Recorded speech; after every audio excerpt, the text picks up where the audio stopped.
jangan-jangan. Sudah Bu. Oke. Baik. Tadi sebelum ke sini Mbak Ilham ada kegiatan apa ya? Ya ada sih Bu, paling tadi saya bersih-bersih kamar aja. Oh, bersih-bersih kamar. Iya. Mbak Ilham ini ngekos. Iya ngekos. Ngekosnya di sekitaran sini? Apa beda apa jauh atau gimana Mbak? Di samping SDN itu terus. Oh, sini ya, yang depan sini Iya. ya? Oh, jauh ya? Ya lumayan sih Bu. Tapi naik motor? Enggak, jalan kaki. Oh, jalan kaki. Iya. Oke, Mbak Ilma, kegiatannya selama ini apa? Kegiatannya apa aja? Tugas kampus tuh saya selalu mengerjakan juga kan. Terus saya juga ada ini namanya pekerjaan sampingan, kan itu pekerjaan justipan. Oh, festival. Iya. Selain itu, Itu aja sih Bu. untuk pekerjaannya hanya festival saja. Iya. Untuk festivalnya ini festival apa ya Mbak? Justipan barang tuh. Kalau misalnya ada yang pesan barang dari sini Surabaya, terus tujuannya ke Flores, di sini saya yang sebagai ini kan penerimanya, terus nanti saya bawa ke tempat ekspedisinya untuk diantarkan ke Flores. Oh, Mbaknya asli Flores. Dia bawa ke Flores. Di ini ya, di MCE. Ya itu provinsi. Oh, ini dekat Labuan Bajo nggak atau masih jauh lagi? Biasa asli Labuan Bajo. Oh, asli Labuan Bajo. Iya. Selain kegiatannya menjadi seorang sesibang sama kegiatannya bersih-bersih kamar, apa ada lagi Mbak Yohana? Gak ada sih Bu, paling itu aja. Untuk perkuliahannya ini Mbak Yohana semester berapa? Saya sekarang sudah semester 5. Hebat. Mbak Yohana selama semester 5 ini gimana nih perasaannya? Bahagia juga, terus ada rasa deg-degan juga kan Ibu, apalagi semester 5 ini semakin banyak tugas, terus semakin banyak prakteknya juga kan Ibu. Untuk mata kuliahnya aman? Aman-aman sih Bu, apalagi kalau misalnya mata kuliah mikrokonseling itu juga kan banyak yang praktek juga kan Ibu. Iya. Selain mikro konseling, Gak ada sih, begitu aja. itu aja. Baik, ini dari obrolan kita ini Mbak Yama sudah merasa nyaman, sudah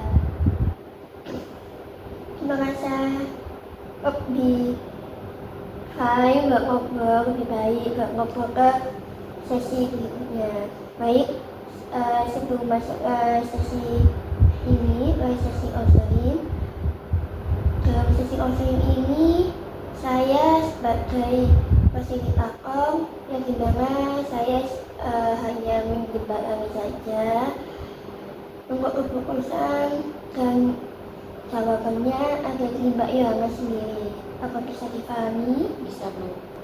Jadi Mbak Yohana isinya ada waktu 15 sampai 30 menit. Apabila Mbak Yohana masih kurang dalam waktu 15 sampai 30 menit ini, Mbak Yohana bisa menginformasikan saya lagi melalui via WA untuk pertemuan selanjutnya. Apa Mbak Yohana bisa dipahami? Bisa Bu. Kalau untuk waktunya bagaimana Mbak Yohana? Apa cukup, kurang, atau bagaimana Mbak Yohana? Sudah cukup juga. Sudah cukup. Oke, baik. Silakan Mbak Yohana menceritakan. Ibu, di sini saya ingin cerita ke Ibu, kalau saya itu sulit ya untuk mengatur waktu saya antara perkuliahan sama pekerjaan saya juga Bu. Kadang saya itu banyak ini kan Ibu, kalau misalnya itu pulang kampus itu saya harus merapikan ini kan barang-barang just tip saya, terus banyak juga tugas yang saya biarkan lebih mementingkan barang just tipan itu ketimbang tugas-tugas yang belum saya kerjakan. Permasalahan Mbak Ilham ini yang membuat Mbak Ilham bingung ini perkuliahan, iya? Iya. Oke, baik. Untuk perkuliahan bisa diceritakan selanjutnya? Kalau perkuliahan itu kan Ibu, kuliah kami kan ada yang mulai dari jam 7 pagi, terus ada juga yang siang kan mulai dari jam 12 sampai sore kan. Terus kalau misalnya kuliah pagi tuh saya sering terlambat bangun kan Ibu, terlambat bangun karena malamnya itu saya selalu mencatatkan barang-barangnya orang itu. Habis itu saya merapikan barang just tip itu, setelah itu saya membawa barang itu ke tempat ekspedisinya. Di situ di tempat ekspedisi itu juga saya kan lama nunggu orang itu, terus bisa sampai jam 12-an itu. Pulangnya juga bisa sampai jam 1 juga kan ke kos, apalagi jarak dari kos ke tempat ekspedisinya itu jauh. Jadi saya kalau malam itu saya tuh nggak bisa tidur kan Ibu, apalagi kadang saya juga memikirkan barang itu bisa sampai ke tempat tujuan apa tidak. Soalnya kan itu nanti kalau misalnya barang itu hilang kan pasti otomatisnya saya yang dibebankan. Jadi dalam permasalahan ini Mbak Ilham keinginannya apa? Apa yang Mbak Ilham inginkan? Saya ingin perkuliahan saya bisa mengatur waktu saya antara perkuliahan saya dan pekerjaan saya gitu. Oh, jadi ingin mengatur perkuliahan sama pekerjaannya Mbak Ilham. Berarti Mbak Ilham ini ingin menstabilkan antara pekerjaan sama perkuliahan, benar? Ya, benar. Untuk persepsi terhadap dirinya Mbak Ilham dalam masalah lingkungan gimana persepsinya? Persepsi dari diri saya itu, saya ingin seperti yang saya bilang tadi kan Ibu, saya ingin perkuliahan saya bisa berjalan dengan lancar, terus pekerjaan saya juga bisa saya imbangi dengan perkuliahan saya supaya agar tidak terbentukkan dengan perkuliahan saya.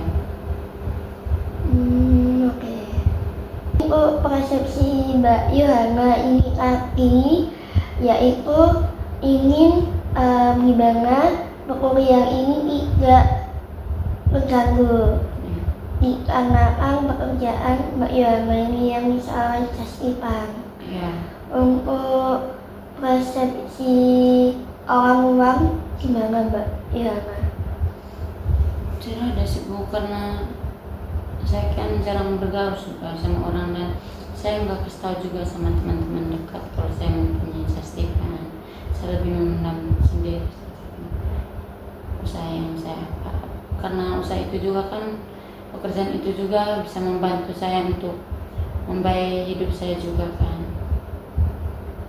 Oke, berarti Mbak Ilham ini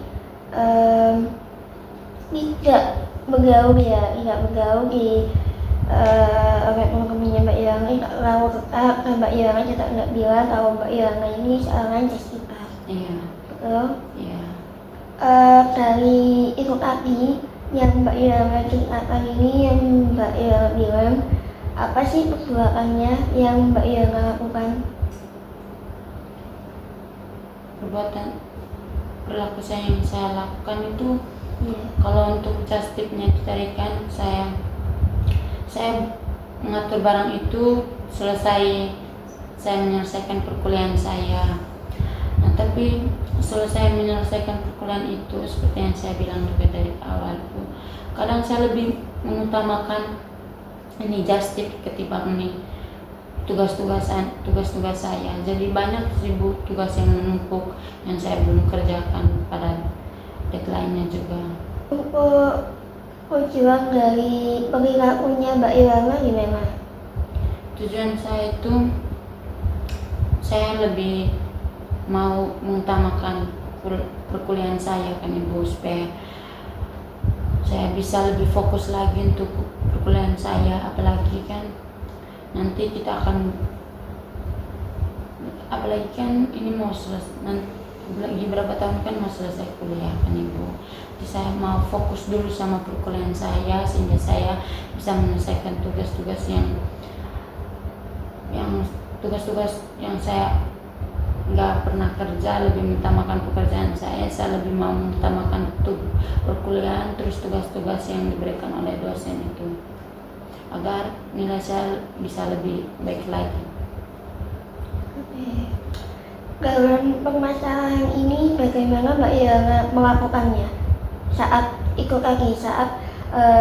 Mbak Ilham disibukkan oleh pekerjaan Justipan, sedangkan Mbak Ilham sendiri ini sedang kuliah sedang menempuh di semester 5 yang itu tugasnya banyak sekali.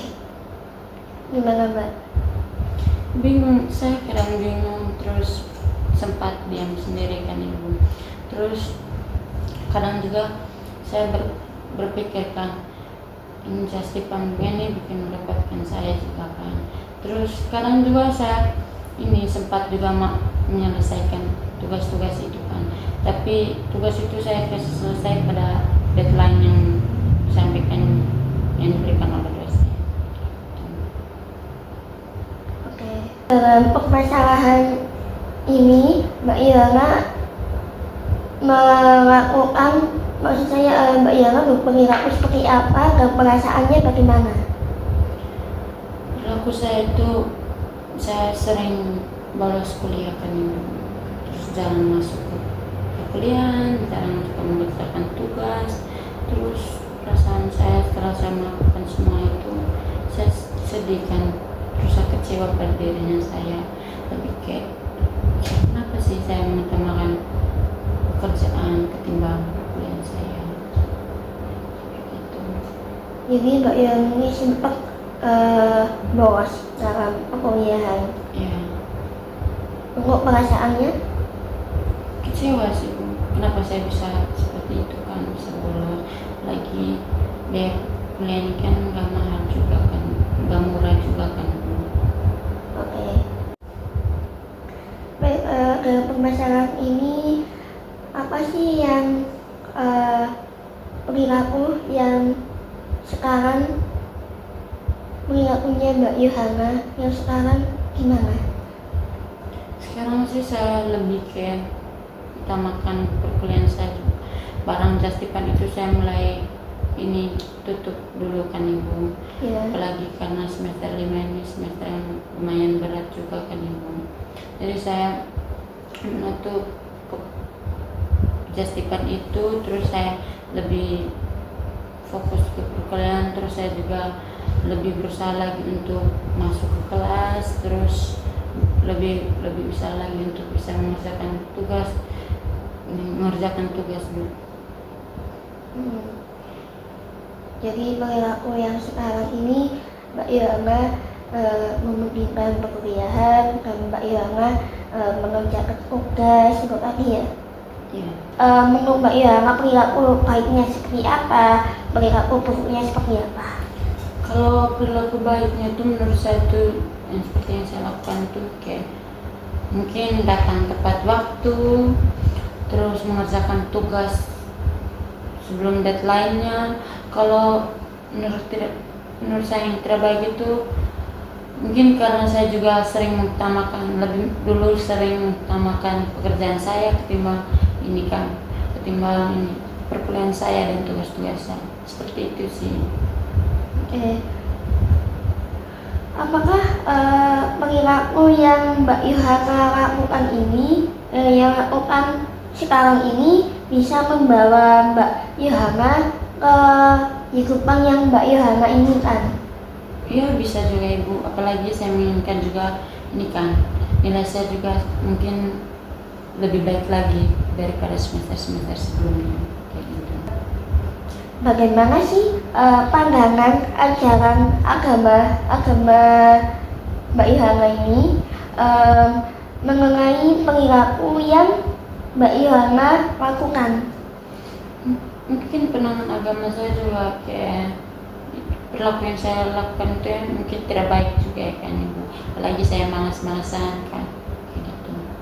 Baik, kalau dari aturan hukum di hukum Indonesia, nah apa perilakunya Mbak Ilhana ini diperbolehkan atau tidak?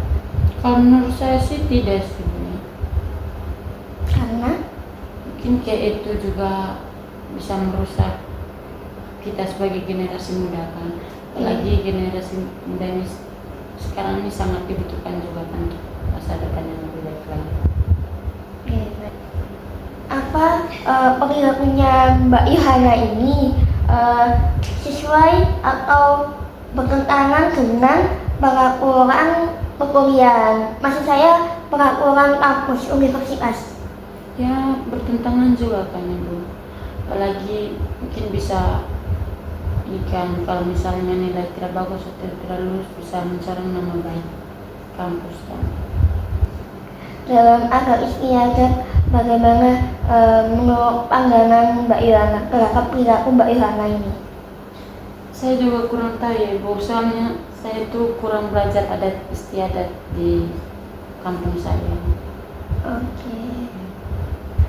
Menurut masyarakat umum nih Mbak Ilhana, menurut Mbak Ilhana ini masyarakat umum ini bisa menerima perilaku Mbak Ilhana atau tidak? Tidak sih Bu.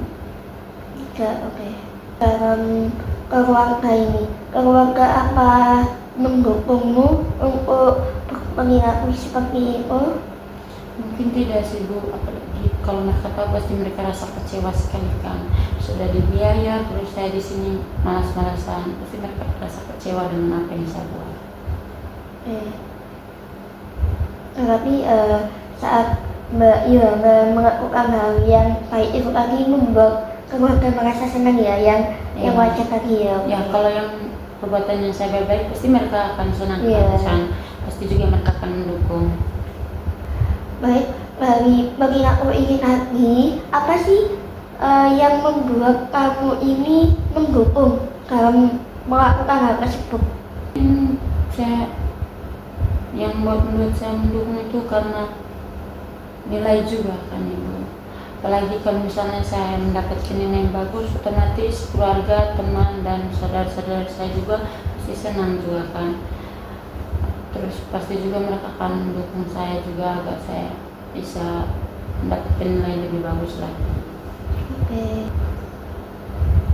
Dalam lingkungan perkembangan, bagaimana Mbak Ilhana, teman-temannya Mbak Ilhana menilai Mbak Ilhana dalam berperilaku tadi? Mungkin kalau yang buruknya juga pasti mereka nggak suka ya, kayak dia ini nih lebih mengutamakan ini kan kerjaan nih ketimbang kuliah. Pasti mereka berpikir saya nih nggak punya ini tujuan hidup atau apa yang seperti itu.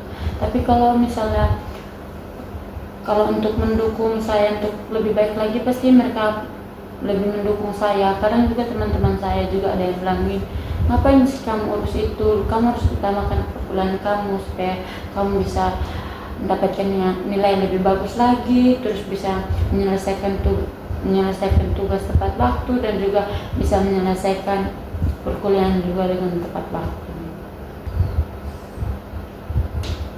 Oke, baik. Bagaimana pandangan dari seorang dosen terhadap perilaku Mbak Ilhana ini lagi? Kalau yang buruk pasti mereka juga pasti kecewa ya atau mungkin tidak suka ya. Tapi kalau yang kayak saya rajin ke kampus, saya juga kurang tahu ya pandangan dosen kepada saya itu seperti apa gitu. Ini Mbak Ya, ini nggak tahu dalam pandangan. Ya. Oke Mbak Ilham, Mbak Ilham seberapa yakin sih Mbak Ilham ini melakukan perubahan perilaku ini? 100% yakin. Oh, 100% yakin. Ya. Oke, baik. Menurut Mbak Ilham ini ya, menurut Mbak Ilham, manfaat apa yang Mbak Ilham dapat kita melakukan perubahan ini, Mbak Ilham? Mungkin bisa mendapatkan nilai yang bagus lagi, terus bisa mendapatkan manfaat ilmu juga, terus materi-materi yang diberikan oleh dosen juga, dan juga mungkin di absensi kelas juga pasti kalau saya datang terus ke kampus seperti absensi saya juga kan bersih juga, kan ibu nggak ada ini absennya gitu. Oke, apa alasan dari diri Mbak Yohana ini untuk ingin berubah? Jadi alasan Mbak Yohana ini dari dirinya Mbak Yohana ini alasannya apa kok ingin berubah? Ya itu seperti yang saya bilang juga, itu mendapatkan nilai yang bagus, terus saya bisa mendapat berapa nilai tugas yang selama ini saya tidak dapatkan, terus saya juga bisa ini pergi kuliah juga nggak bolos-bolosan juga gitu, dan juga bisa menyelesaikan perkuliahan tepat waktu sehingga bisa membahagiakan kedua orang tua saya dan juga bisa membahagiakan diri saya sendiri. Perubahan apa yang kamu sanggupi? Mungkin dari hal kecil juga ya, kayak lebih ke datang kampus setiap hari juga, kayak itu seperti itu dulu.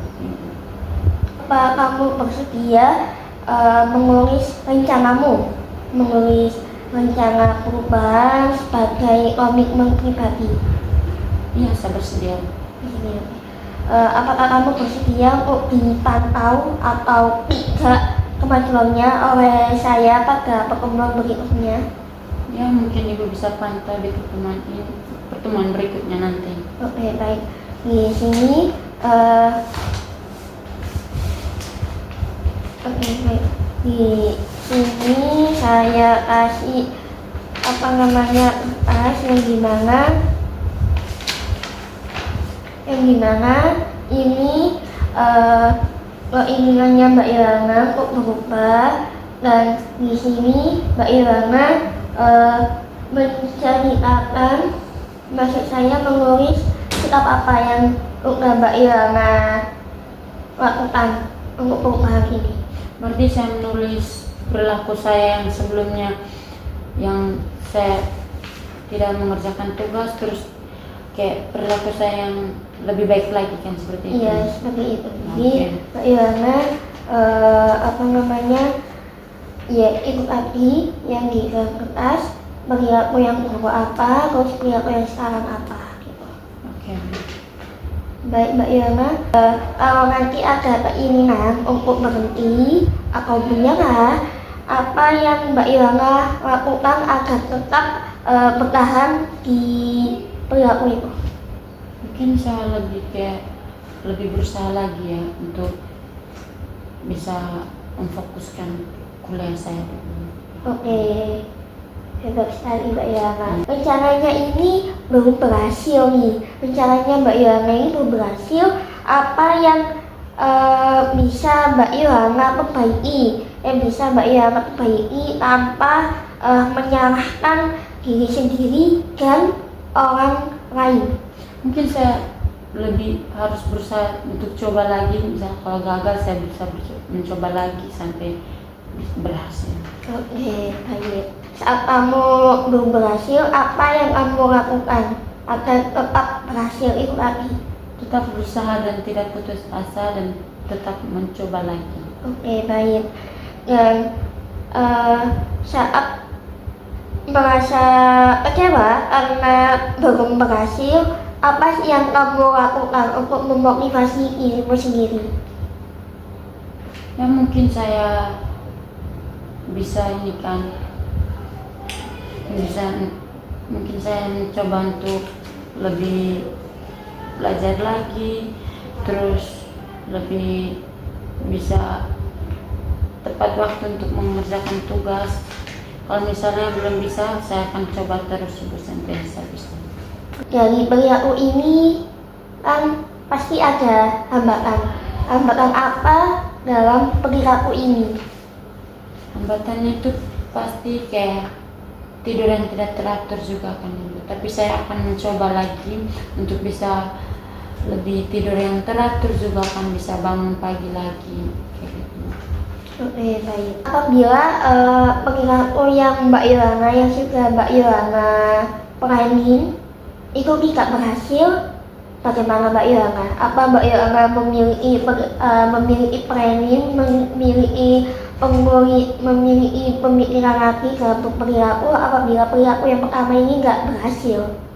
Mungkin saya akan coba lagi, saya akan coba terus, coba sampai bisa berhasil. Oke, berarti mencoba lagi. Iya. Oke.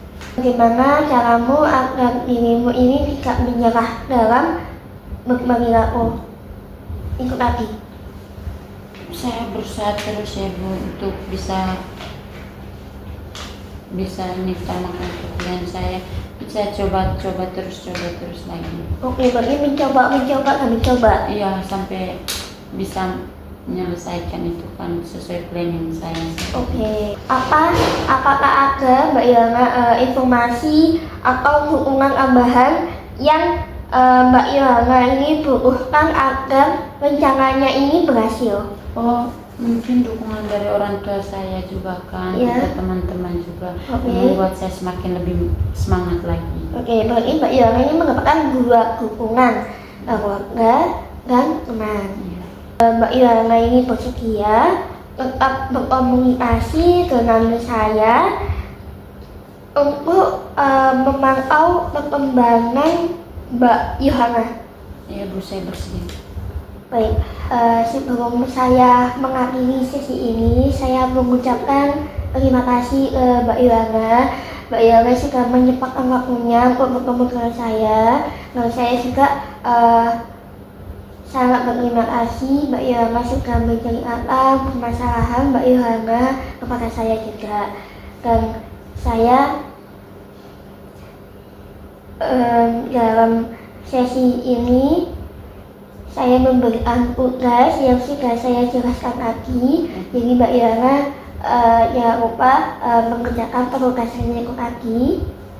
Ya Bu, baik, terima kasih sebelumnya juga Ibu. Sebelum saya izin pamit pulang, saya juga terima kasih kepada Ibu karena sudah menyempatkan waktu Ibu untuk mensampaikan saya pada hari ini. Dan juga mohon maaf jika saya ada salah kata sama Ibu. Oke, iya. Ya sudah Mbak Ilana. Ya Bu, Ya di jalan ya. Ya, makasih Bu. Iya, Terima kasih.